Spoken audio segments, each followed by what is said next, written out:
توتی اکلھا کل حین باذن ربھا، اور یہ درخت ہر فصل میں اپنا پھل لاتا ہے اپنے رب کے حکم سے۔ آم کا درخت ہے، فصل کا وقت ہے، آم لگے ہوئے ہیں، یا اور کسی چیز کا درخت ہے، اس کے اندر اکلھا، اس کا پھل جو ہے وہ آ رہا ہے متواتر۔ وَيَضْرِبُ اللَّهُ الْأَمْثَالَ لِلنَّاسِ، اور اللہ تعالیٰ مثالیں بیان کرتے ہیں لوگوں کے لیے، لَعَلَّهُمْ يَتَذَكَّرُونَ، تاکہ وہ اس سے نصیحت اخذ کریں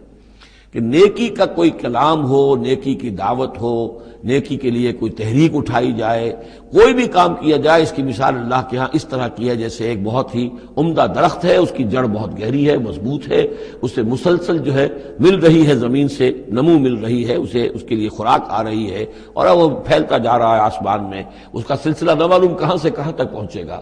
آپ نے خیر کی دعوت دی، کچھ لوگوں نے قبول کیا، ان کے ذریعے سے وہ بات اور کہاں تک پہنچے گی، ان سے آگے وہ اور کہاں تک پہنچے گی، جہاں تک،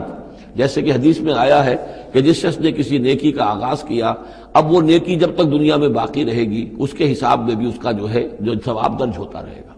اور جس نے کوئی بری شے کا آغاز کیا، کوئی غلط حرکت اور غلط کوئی رسم شروع کی، جب تک وہ باقی رہے گی دنیا میں، تو اس کے جو بھی لوگ اس سے گناہ کمائیں گے تو اس کا گناہ اس کے حساب میں بھی درج ہوتا رہے گا۔